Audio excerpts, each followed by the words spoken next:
Reações tão iradas. Eu quero ler uma reação. Onde está a reação que eu escolhi aqui? Está aqui. Em maio de 2013,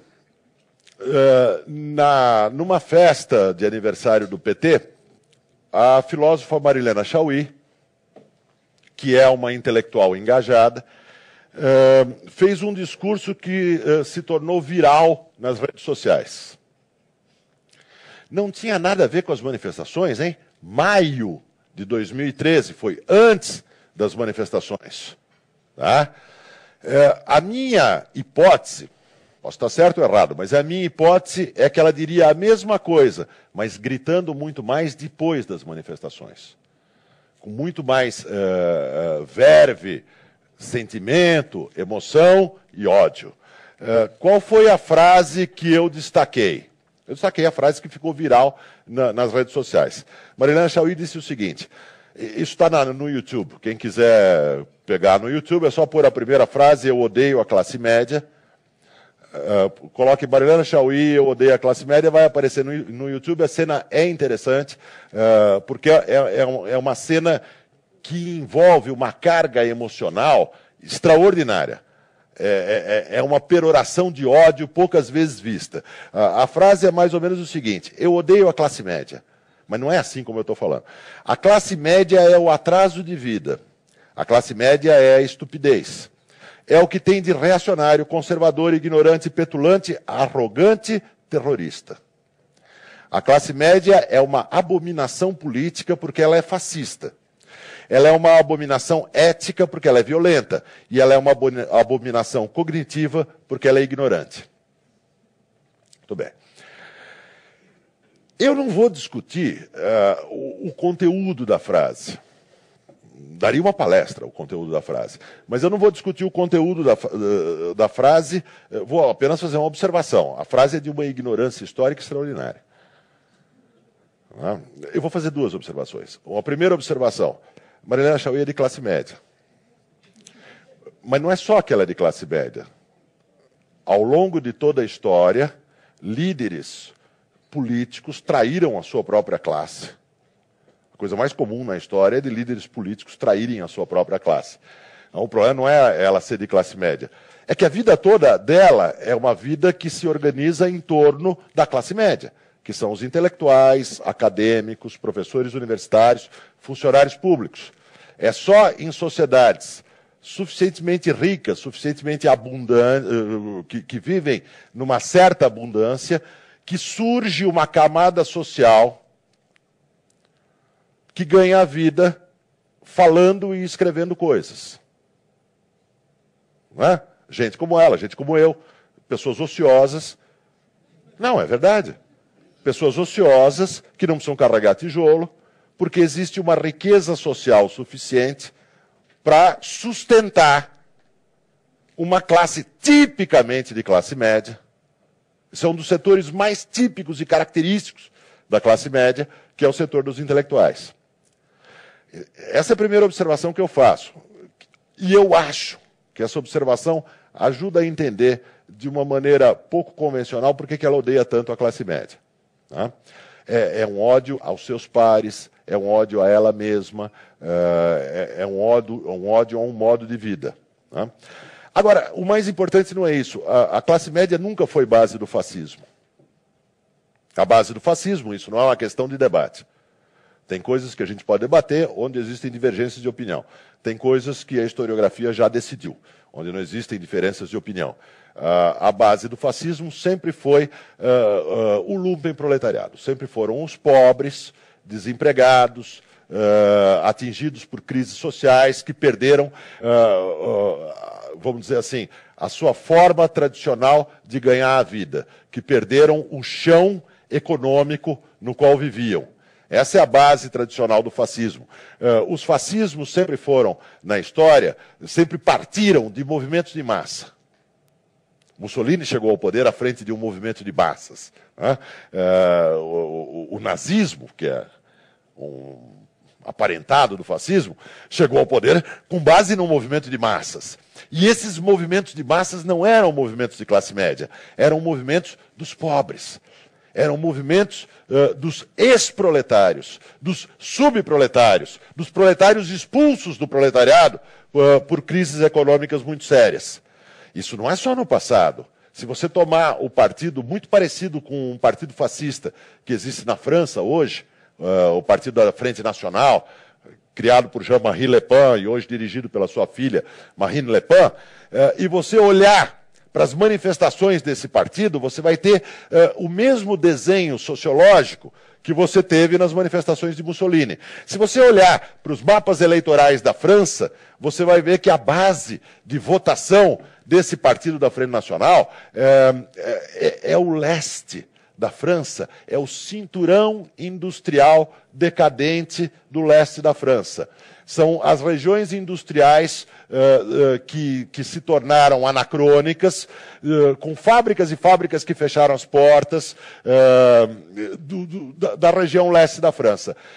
Uma experiência muito interessante é colocar lado a lado um mapa da votação do Partido Comunista Francês na década de 60 ou década de 70 e colocar do lado um mapa da votação da Frente Nacional hoje. E você vai ver que os mapas são quase iguais. São quase iguais.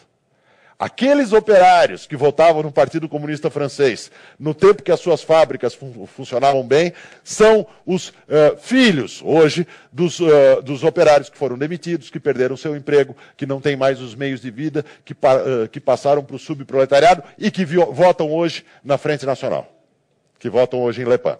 Então, a classe média não é fascista. A classe média é um obstáculo ao fascismo, na maior parte dos lugares, né?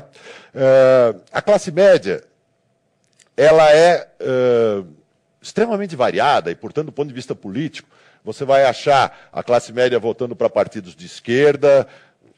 Se você for na USP, o Lula teria ganhado a eleição para presidente em 1982. Na Unicamp também. Então, você vai ver setores da classe média votando para partidos de esquerda, setores de classe média votando em partidos de centro, setores de classe média votando em partidos de extrema-direita em todos os países, porque a classe média não tem uma identidade política. Ela é um caleidoscópio político permanente, em permanente mutação. Se você observar onde que o PT ganhou as primeiras eleições importantes no Brasil, o Rio Grande do Sul, quando ele ganhou o governo do Rio Grande do Sul com Olívio Dutra.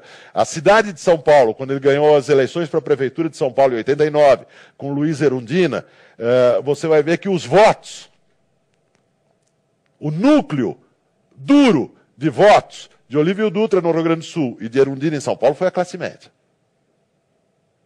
Não é? Então, tudo isso é uma bobagem, mas essa bobagem é importante, porque quando as manifestações ficaram grandes, o governo fez uma acusação às manifestações. O governo não fez diretamente.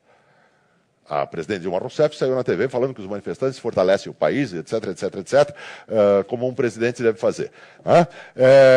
Mas o partido do governo, no seu site, em textos, em declarações de deputados, em declarações de dirigentes e por aí afora, lançaram duas acusações contra as manifestações. A primeira acusação, essas manifestações foram de classe média. A segunda, elas foram de direita. Por que Marilena Chaui odeia a classe média? Porque a classe média não se encaixa bem no supercorporativismo. Isso não quer dizer que na articulação do supercorporativismo não tenha pessoas de classe média. Todos os dirigentes são de classe média. Todos os dirigentes desses movimentos populares, organizações, associações, ONGs, são todos eles de classe média. Mas a base desses movimentos não se encaixa bem na classe média. A classe média é aquele setor da população no Brasil que, pagando impostos muito altos, começa a perguntar por que o Estado não oferece serviços compatíveis com esses impostos.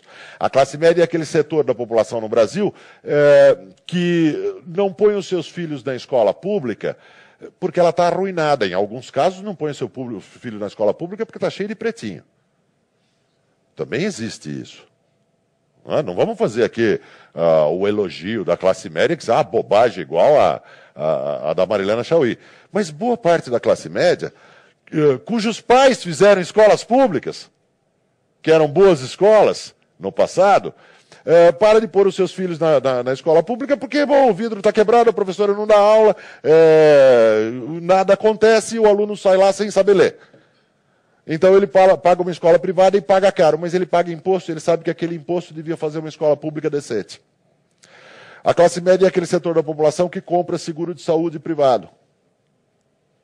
Compra seguro de saúde privado e paga caro por isso, e tem um serviço péssimo por esses seguros de saúde privados, porque a saúde pública significa que você vai morrer no corredor do hospital.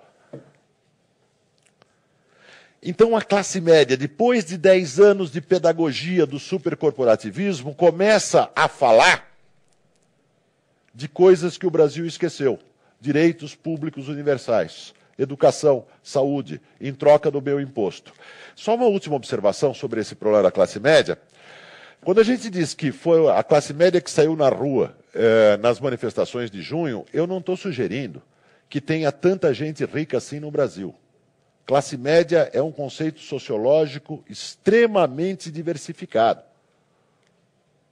Classe média vai dos que ganham 20 mil por mês aos que ganham R$1.500 por mês.